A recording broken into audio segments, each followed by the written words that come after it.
Imaginons une scène, juste pour commencer. On ouvre la porte de sa chambre à coucher à la seconde même du réveil. D'accord, je visualise. Et là, on laisse entrer une foule d'inconnus qui se mettent immédiatement à hurler. Ah, Ils hurlent leurs urgences, leurs opinions, leurs drames et leurs exigences. Et tout ça avant même d'avoir pu poser un pied par terre ou, je sais pas, enfiler ses pantoufles. ah oui, c'est une image assez angoissante pour un tout début de journée. C'est clair. C'est absurde, hein. Pourtant, quand on y réfléchit, c'est exactement la dynamique qui se met en place lorsqu'on attrape son téléphone portable dès l'ouverture des yeux. C'est totalement ça. Cette image saisit parfaitement le problème moderne que nos sources soulèvent aujourd'hui. En fait, l'esprit humain au réveil se trouve dans un état de vulnérabilité, enfin, de malléabilité extrême. Ouais, le cerveau est encore un peu dans le brouillard, quoi. Exactement. Les ondes cérébrales passent super lentement d'un état de sommeil profond à un état d'éveil. Et du coup, en imposant immédiatement à ce cerveau toutes les notifications du monde extérieur, on court-circuite complètement cette transition naturelle. On le plonge direct dans un état d'alerte et de réaction. D'où l'intérêt de notre exploration d'aujourd'hui. On a rassemblé des notes fascinantes sur la philosophie stoïcienne appliquée à nos matins. Et la mission de cette plongée en profondeur, c'est absolument pas de proposer un énième guide de productivité toxique. Ah non, surtout pas. On va pas parler de se lever à 3 heures du matin, de courir un semi-marathon avec un gilet lesté, ou de boire un jus d'herbe de blé en lisant les cours de la bourse. Heureusement pour nous. L'objectif que tracent ces textes est beaucoup plus profond. Il s'agit de comprendre comment les toutes premières minutes de la journée définissent notre niveau de contrôle sur notre propre vie. C'est vraiment le passage d'un état de réaction permanente à un état de maîtrise intérieure. Et les stoïciens considéraient justement le matin comme un moment hautement stratégique. C'est le moment précis où l'on forge un bouclier mental, un bouclier à préparer avant que le chaos inévitable du monde ne frappe. Un bouclier mental, j'aime beaucoup l'idée. Et la construction de ce bouclier, ça commence par une action d'une simplicité désarmante, mais en même temps d'une difficulté redoutable à notre époque. C'est le silence numérique absolu. Aïe, le fameux téléphone. C'est ça. Les textes analysés recommandent de sanctuariser les 10 à 15 premières minutes de la journée. Le téléphone reste en mode avion, ou alors, encore mieux, dans une autre pièce. L'espace laissé vacant par l'écran doit être rempli par la réalité physique immédiate. C'est-à-dire, concrètement, on fait quoi? Des choses très simples. S'asseoir au bord du lit, sentir le contact de l'air sur sa peau, boire un grand verre d'eau pour réhydrater le corps, ou juste regarder la lumière naturelle par la fenêtre. D'accord. Décortiquons un peu tout ça. Est-ce qu'on sous-estime pas un peu la difficulté de la chose? Parce que aujourd'hui, le smartphone, il agit comme un véritable distributeur automatique d'humeur. Un distributeur d'humeur, c'est une excellente façon de le formuler. Bah oui, une pression sur un écran et le cerveau reçoit, bim, une décharge de dopamine via un réseau social ou alors une bonne injection de cortisol via les chaînes d'information en continu. Pourquoi est-ce si dommageable de laisser ce monde extérieur colorer ses premières minutes? Après tout, on a tous besoin de savoir ce qui se passe dans le monde, non? Ce qui est passionnant ici, c'est que l'enjeu se situe au niveau de ce que les sources appellent la souveraineté sur son attention. Le cerveau humain dispose d'une quantité finie d'énergie cognitive chaque jour. Une batterie qui se vide, en gros. Exactement. Et quand la toute première action consiste à scroller sur un fil d'actualité, on absorbe instantanément des comparaisons sociales, des attentes professionnelles ou, comme tu disais, des crises géopolitiques. Et tout ça échappe totalement à notre action immédiate. On ne peut rien y faire depuis notre lit. Voilà. Et psychologiquement, cela place l'individu dans une posture purement défensive. On devient le répondeur des urgences d'autrui. Alors qu'instaurer ce silence de 15 minutes, c'est pas seulement reposer ses yeux. C'est affirmer « je possède ma propre volonté avant de la livrer aux exigences du monde ». On ferme la porte au hurlement des inconnus pour d'abord faire le point avec soi-même. Mais une fois que ce silence est obtenu, que le téléphone est mis de côté et que le brouillard du sommeil se dissipe enfin, la question devient « que fait-on de cet espace mental tout neuf ?» Et c'est là que les sources montrent que les stoïciens utilisaient ce moment précis pour tracer une frontière psychologique vitale. C'est ce qu'on appelle le concept de la dichotomie du contrôle. La dichotomie du contrôle. Un grand classique du stoïcisme. La philosophie stoïcienne repose presque entièrement sur cette séparation. Au réveil, la nature humaine qui a été façonnée par l'évolution a une tendance naturelle à anticiper les menaces. Ouais, pour survivre, quoi. C'est ça, notre cerveau archaïque scanne l'horizon pour repérer les dangers. Et aujourd'hui, dans notre monde moderne, ça se traduit par des ruminations matinales. Ah, les fameuses pensées sous la douche. Absolument. On s'inquiète du comportement d'un collègue, de l'évolution de l'économie ou d'une décision de notre boss à venir. La pratique proposée ici consiste à activer son cortex préfrontal en se posant une question binaire très stricte. Laquelle? Parmi toutes les pensées qui m'assaillent là, tout de suite, qu'est-ce qui dépend entièrement de moi et qu'est-ce qui n'en dépend pas? L'exercice concret tiré des NOC est de visualiser ou même de dessiner physiquement dans un carnet 2 colonnes. À gauche, ce sur quoi on a une prise totale. Et à droite, le reste. C'est un exercice redoutable d'efficacité. Et les exemples donnés sont très clairs. On ne contrôle pas les retards des transports en commun, ni la validation d'un budget par un client, ni même la météo de la journée. Ça, c'est la colonne de droite. Et qu'est-ce qu'on trouve dans la colonne de gauche, du coup? On y trouve la qualité de son propre travail, le ton de sa voix, sa ponctualité et la façon dont on choisit de réagir à un refus. Ça, c'est 100% sous notre contrôle. Et la mécanique psychologique à l'œuvre dans cet exercice, elle est fascinante. L'angoisse naît presque toujours de l'illusion de pouvoir contrôler ce qui se trouve dans la colonne de droite. On s'épuise à vouloir changer la météo au sens propre comme au figuré. C'est exactement ça. Le simple fait de catégoriser physiquement ou mentalement ces inquiétudes diminue considérablement la charge cognitive. Le cerveau cesse de gaspiller des ressources métaboliques à essayer de résoudre des équations insolubles. Du genre, comment faire pour que mon patron soit de bonne humeur aujourd'hui? Mission impossible. Souvent, oui. Et cette énergie libérée par l'exercice des 2 colonnes est alors massive. Et c'est justement cette énergie libérée qui sert de carburant à l'étape suivante abordée dans nos documents. La définition de l'intention stoïcienne.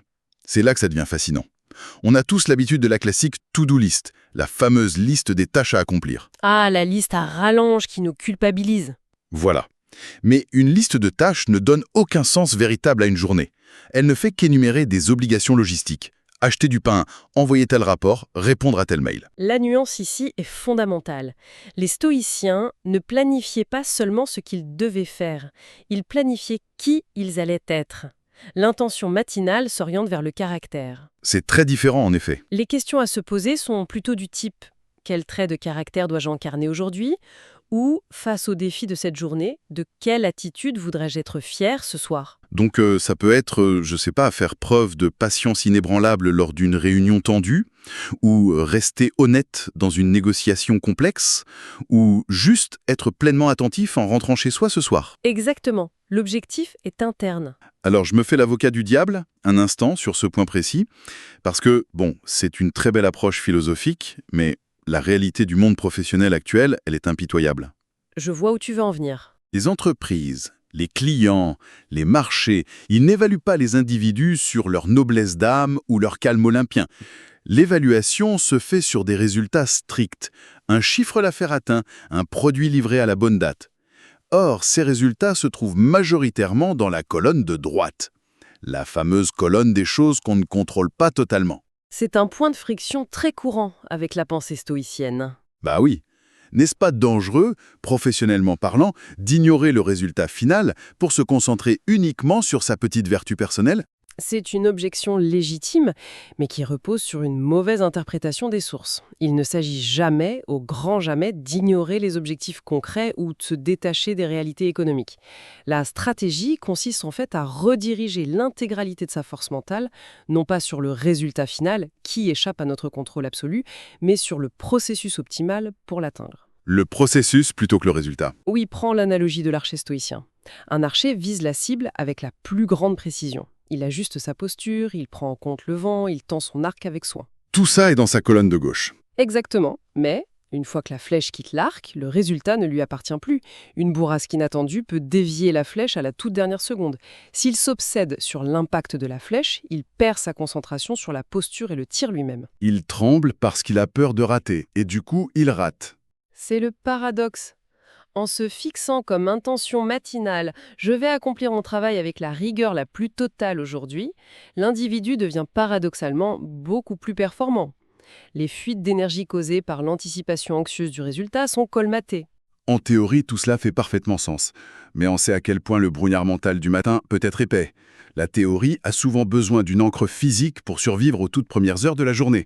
Et c'est pour cette raison que les textes mettent en avant des pratiques très matérielles, comme l'écriture et la lecture, pour vraiment structurer l'esprit dès le réveil. L'outil privilégié ici est un journal matinal extrêmement condensé. Et on précise bien, la tenue d'un journal ne signifie pas écrire des pages entières de pensées vagues sur son enfance, hein. Ah non, personne n'a le temps pour ça le mardi matin à 7 heures. La méthode analysée propose un format chirurgical basé sur 3 questions immuables.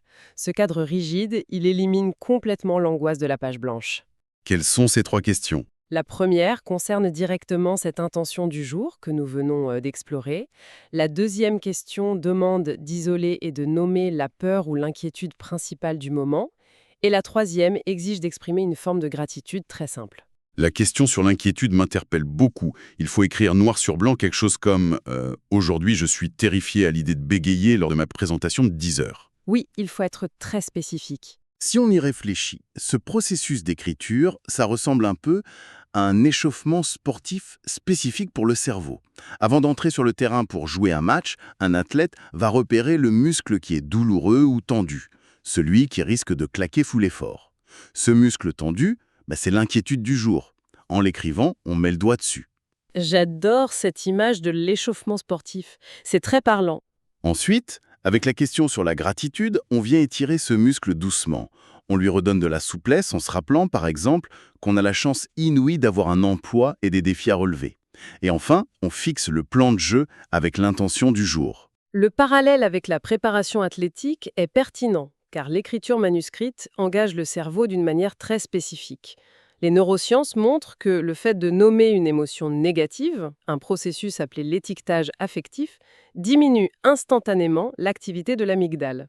L'amygdale, c'est la zone du cerveau responsable de la peur, c'est ça? Exactement. Exactement. L'angoisse qui flottait comme une espèce de menace diffuse et informe dans l'esprit se retrouve soudain confinée à l'encre sur une page. Elle est circonscrite. Elle passe du statut de terreur abstraite à celui de simple défi logistique. On l'a mise dans une boîte. Et pour compléter cette préparation mentale, les sources insistent sur la nécessité d'une nutrition intellectuelle immédiate. Non pas lire les actualités ou ses courriels professionnels, mais lire un court passage de philosophie stoïcienne. Que ce soit Marc Aurèle, Épictète ou Sénèque. Voilà. La précaution primordiale ici, et les sources sont très claires là-dessus, c'est de ne pas considérer ces textes comme de la littérature décorative. De la littérature décorative. Oui. Lire une citation inspirante, genre « L'obstacle est le chemin », c'est poétique, c'est joli. Mais si le livre est refermé et que l'idée est oubliée 10 secondes plus tard pour aller faire couler le café, l'exercice est vain.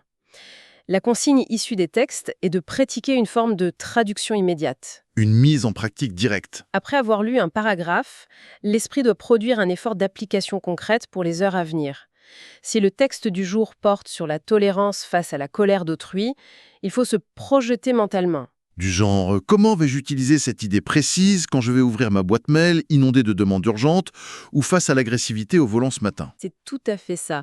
La lecture devient ainsi une lentille optique à travers laquelle on choisit de regarder la réalité du jour. Ce n'est pas un texte poussiéreux, c'est un vrai manuel de survie. À ce stade, l'esprit structuré, calmé et orienté vers l'action. Mais bon, la vie n'est pas une retraite méditative. Les imprévus, l'adversité et la friction vont inévitablement survenir dès qu'on passera la porte. C'est inévitable. Comment la philosophie stoïcienne matinale prépare-t-elle concrètement le système nerveux à ces chocs de la journée?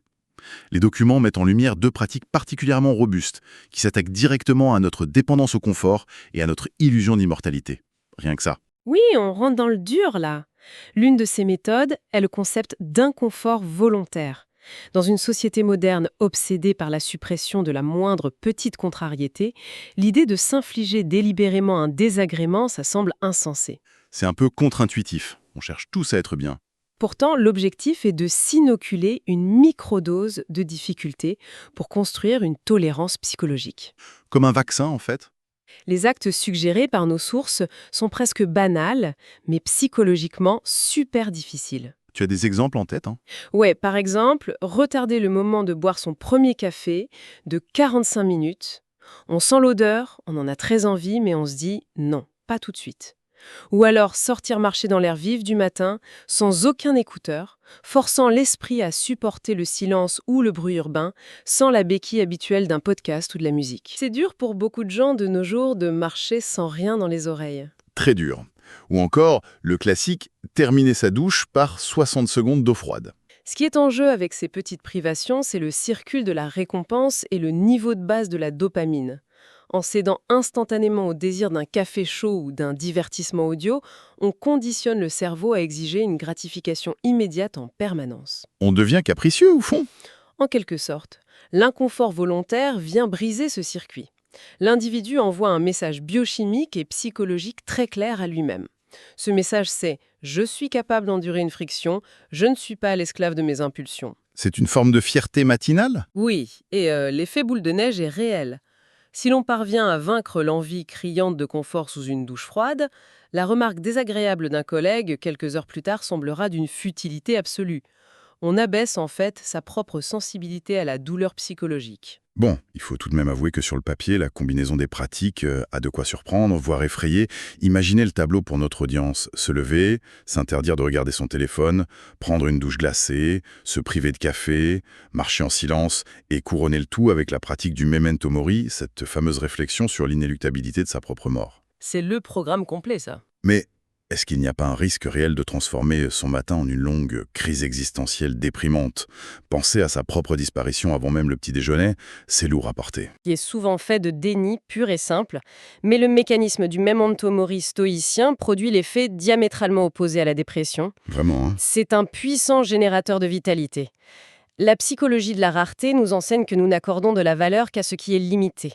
En considérant le temps comme une ressource infinie, on s'autorise à le gaspiller dans l'apathie, le scroll infini ou les conflits inutiles. On se dit qu'on a tout le temps de se réconcilier ou de faire mieux demain. Voilà, la méditation sur la mort intervient comme un électrochoc recalibrant l'importance des choses.